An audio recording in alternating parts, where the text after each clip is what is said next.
another first. This guy was the first person that I met when I came onto the comedy scene. And I walked into the stand-up room, and I'm looking around like, oh, who looks like the most stable person in here? Well, I found him, and his name is David Diego Rodríguez. Give it up for the most stable man in America, DDR. All right, thank you very much. I'm really happy to be here. I'm married with children, so I enjoy speaking for 5 minutes uninterrupted. Thank you for listening to me. Yeah, right? Yeah. I'm not allowed to speak at home. How about you? Right? One time I lost my voice for 3 days, and no one in my family even noticed. I would have been perfect for that movie, A Quiet Place. Yeah, I would have remembered all my lines. You know? And I bought an Alexa. Alexa listens to me. The other day I said, Alexa, play some coffee house music. And my wife comes running in, and she says, I hear you talking to your girlfriend.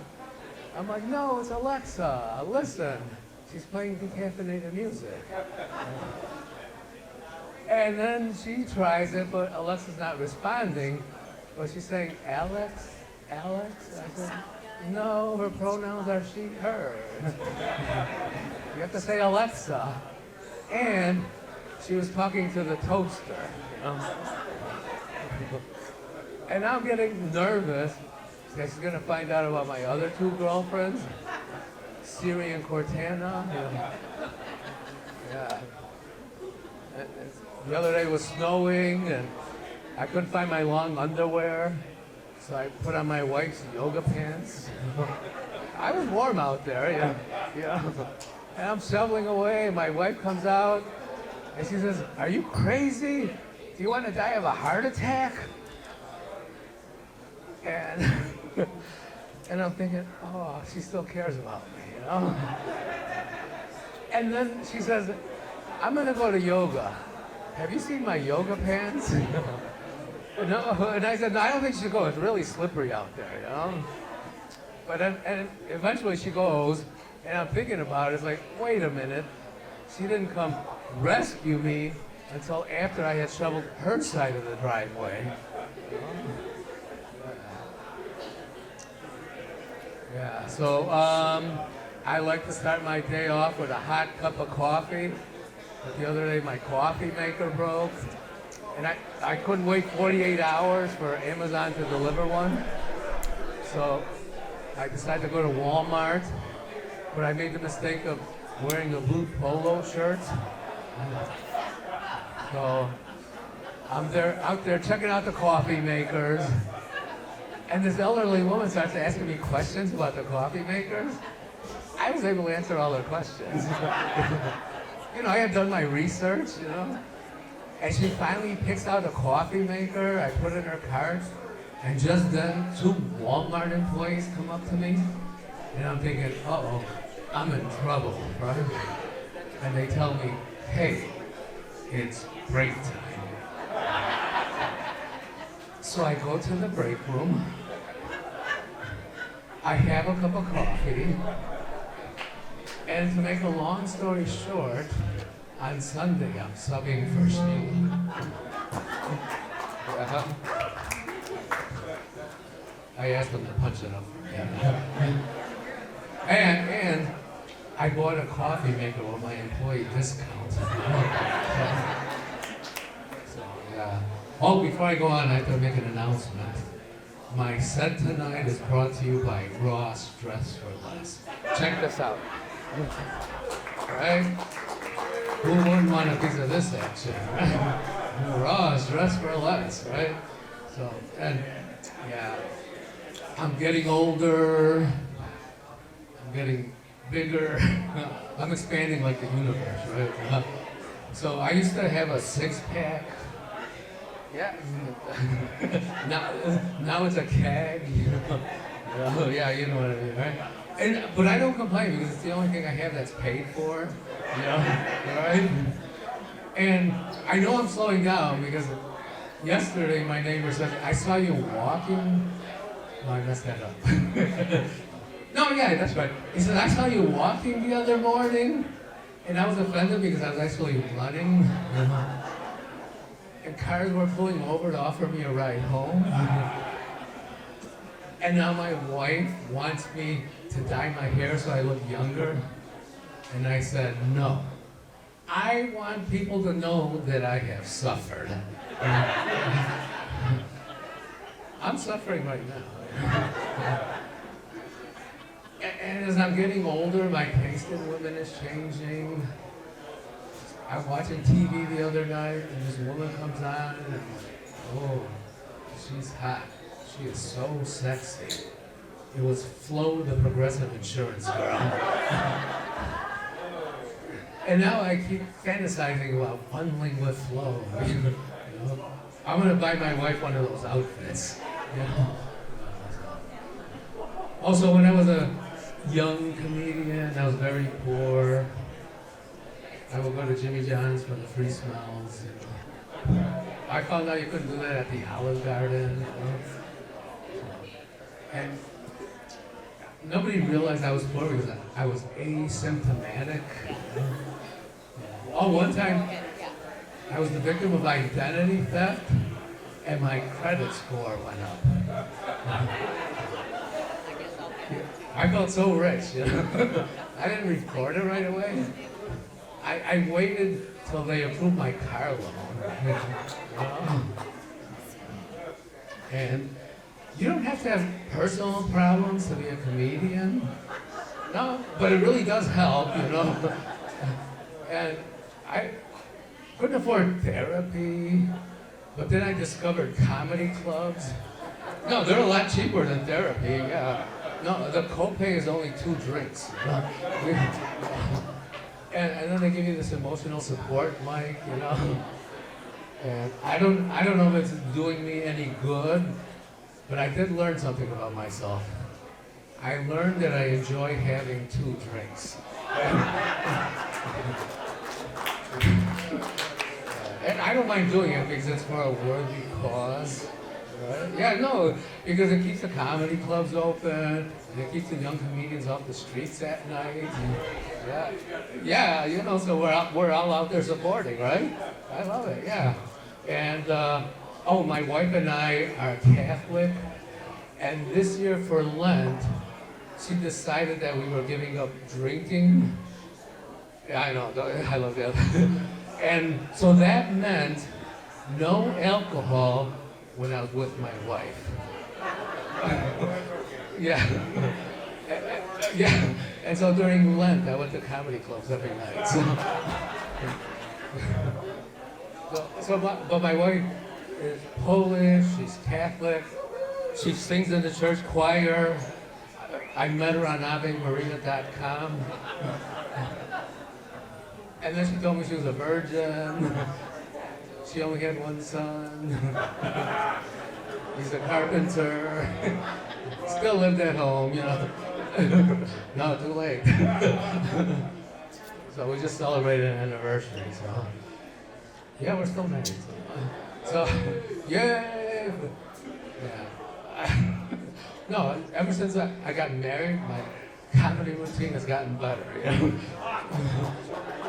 Yeah, more material. Oh yeah, speaking about more material, my wife wants me to go to yoga, so it's like, I don't want to go to yoga. You know, they're just telling you what to do. Do this, do that. And so one day she talked me into going to yoga with her. And I'm like, I can't go. I don't have yoga pants, you know. I said, oh, it doesn't matter, you know. So, but I go with her just to keep her happy. And then I figured, what can I do to not have to go back? Well, I was looking at the yoga instructor, checking out her yoga pants, you know. My wife doesn't like that. And then the instructor's like, lie down, do down dog, giving us a bunch of commands, and I obeyed every single command, and my wife didn't like that, you know. She's like, you don't do that at home, you know. So, yeah. And so, how many Latinos do we have here tonight? Really? Oh, come on. According to Fox News, there should be a lot more of us here.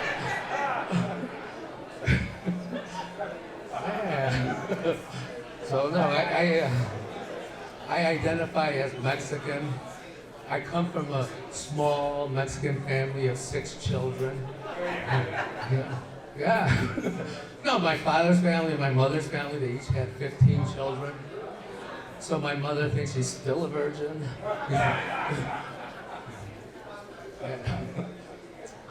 And thanks to my mother, I speak English. No, really, no. Because when I was little, every time I spoke Spanish, my mother would say, "You're in America, speak English." But she always said it in Spanish.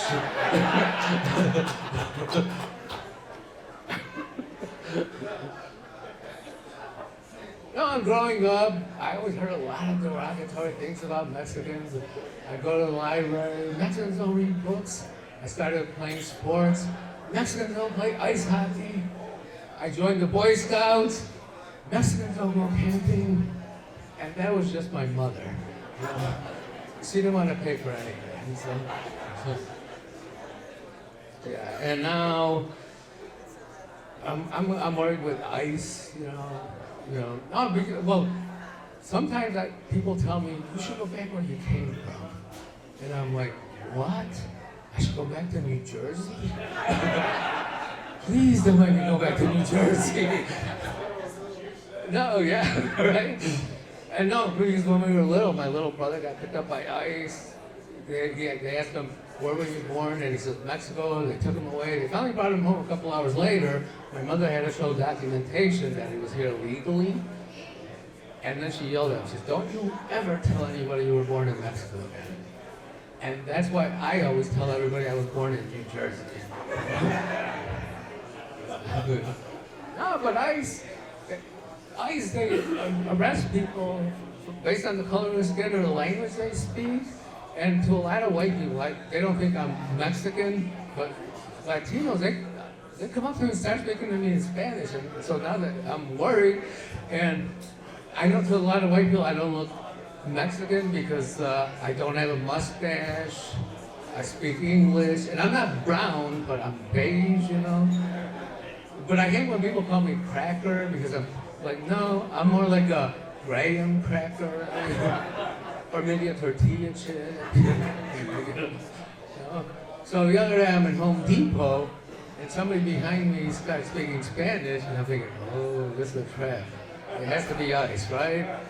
So I don't turn around, but I just say, no speako Spanish, and I keep walking, you know. And ICE is getting sneaky because I don't know if you saw that video online. Their ICE vehicle had a Mexican flag on there. They jump out, grab a guy, throw him in the car, and drive off. So I put a Mexican flag on my car, so ICE thinks that I'm ICE. I performed in a club in Chicago, and they took down their sign that said "Se habla español" and replaced it with a sign that said "Ice-free zone." You know, so ICE was not permitted on the premises.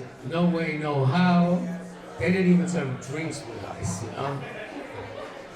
And they didn't play any music by Ice-T, Ice Cube, and especially not Vanilla Ice. You know?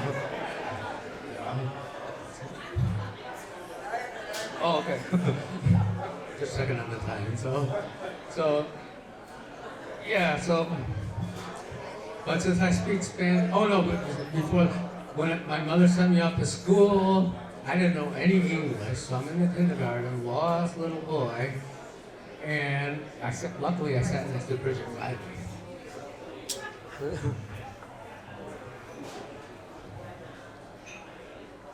So I just said, okay, just do everything Bridget does, right? Bridget took out her crayons, I took out my crayons. Bridget put her head down to take a nap, I put my head down to take a nap. Bridget stood up and said, my name is Bridget Riley. I stood up and I said, my name is Bridget Riley. And then later on, Bridget got up, stood in line against the wall. I stood in line behind Bridget. They were going to the girls' bathroom. I got in trouble. No, but it's good to speak Spanish because now I'm a Spanish teacher, and no, so and a lot of students take Spanish. They think it's the easiest language to learn. They think all you need to do is add the letter O to any English word, and you have Spanish.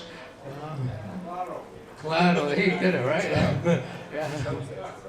And so one student tells me, "My name is Roberto." I'm like, okay, Roberto is Spanish. Can you say anything else in Spanish? And he says, "And Bingo was his name."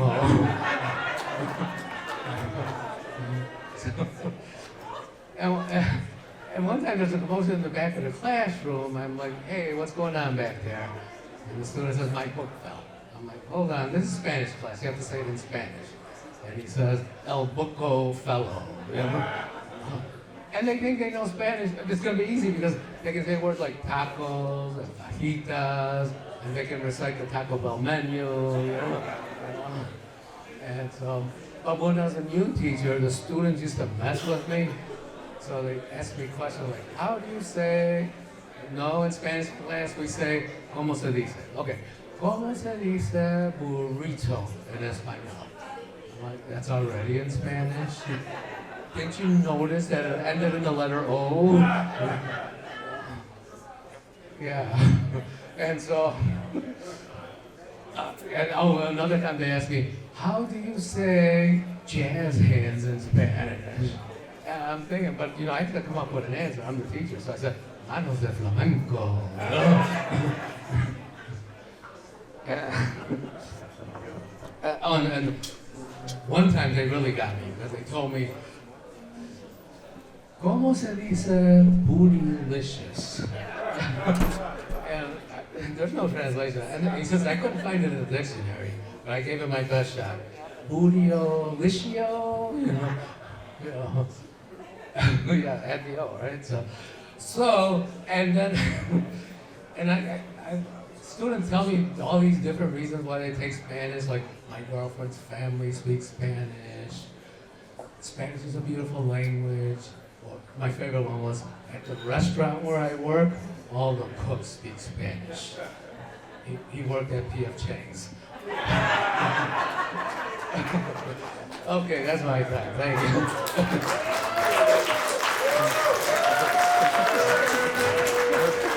All right, give it one more time for David Diego.